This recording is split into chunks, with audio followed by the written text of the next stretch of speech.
국제 외교는 정말 양육강식의 세계입니다. 정의란 없고 오롯이 국익에 따라 움직이는 냉철한 세계죠. 따라서 어떤 나라는 타국을 침범하고자 했고 어떤 나라는 타국을 병합한다는 강경한 목소리를 내기도 했으며 타국끼리 대리 전쟁을 벌이기도 합니다. 그럴 때마다 미국은 불량 국가들에게 강력한 경고를 했습니다.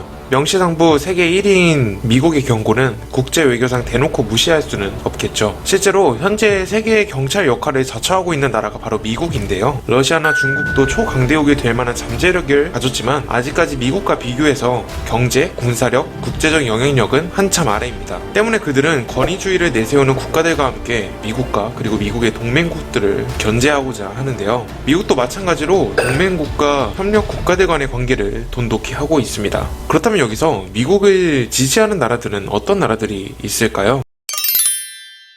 우선 미국 외교관계 등급에 따라 동맹국인지 우방국인지 적대국인지가 나눠지게 됩니다. 우방국은 동맹국은 아니지만 경제, 군사력 협력을 활발하게 하는 나라들인데요. 우방국의 나라로는 브라질, 칠레, 콜롬비아, 인도, 멕시코, 이스라엘이 있습니다. 이 중 브라질, 칠레, 콜롬비아는 미국이 식민 지배로부터 독립을 돕거나 인정해준 나라들입니다. 멕시코는 미국 옆에 있기 때문에 캐나다와 비슷한 포지션이라 생각하면 될 것 같고요. 이스라엘은 유대계의 미국인들이 많기 때문에 손을 놓을 수가 없는 나라죠. 여기서 인도는 정말 전략적인 우방국이라고 할 수 있는데요. 인도 옆에 있는 이슬람 국가인 파키스탄과 인도 위에 있는 중국을 견제하기 위해서 인도와 미국은 서로 필요하게 된 것이죠.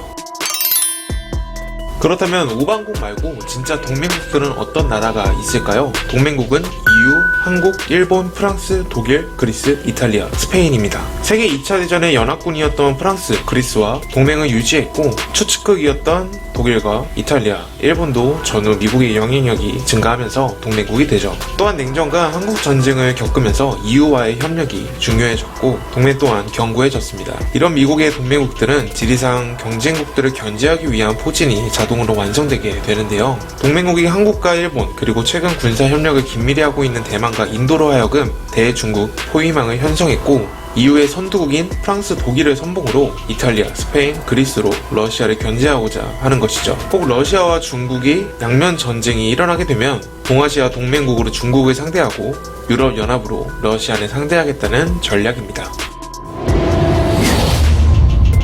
앞서 설명드린 동맹국들은 역사와 국제 정서상 타국을 견제하기 위한 미국의 큰 전략 중 하나였다면 이 나라들은 미국과 문화, 혈통, 운명을 공유하는 나라들이라고 할 수 있겠습니다. 흔히 5개의 눈이라고 불리는 미국의 혈맹들인데요. 파이브 아이즈는 미국, 영국, 캐나다, 호주, 뉴질랜드로 이루어진 군사 동맹입니다. 과거 영연방이었던 국가들인 만큼 혈통 또한 5개국이 비슷하거나 같다고 할 수 있는데요. 미국은 이들을 제외한 그 어떤 나라도 완전한 우방이라고 생각하지 않는다는 말이 있을 정도로 격이 높은 동맹국입니다. 파이브 아이즈는 각국의 정보기관을 서로 협력 및 정보 공유가 가능하고 심지어 일부 등급에 따른 기밀 문서까지 열람이 가능하다고 합니다. 최근 들어서는 파이브 아이즈가 중국 패권주의를 겨냥해 한국, 일본, 프랑스를 넣자는 의견도 제시되었는데요. 중국의 태평양 진출을 막기 위해 교두보로 중요한 한국과 일본 그리고 러시아 견제로 필요한 프랑스를 최고 등급 동맹으로 올리자는 이 안건은 실제로 많은 호응을 얻기도 했지만 안타깝게도 최종적으로 법안이 탈락되면서 실행되지는 않았습니다. 만약 한국이 파이브 아이즈가 되었다면 많은 국익을 얻었을 텐데 많이 아쉽네요. 자, 오늘은 미국의 우방국에서부터 동맹국을 거쳐 혈맹까지 알아보았습니다. 어떤 나라는 역사적인 이유로 동맹이 되었고 냉철한 국제 정세에 따라 혹은 적대국을 견제하기 위해 미국과 동맹을 맺었는데요. 기회가 된다면 나중에 미국을 경계하는 나라들에 대해서 알아볼까 합니다. 해당 영상도 나중에 시청하고 싶으시면 구독과 좋아요를 꼭 부탁드리고요. 저 다음 영상에서 찾아뵙겠습니다. 감사합니다.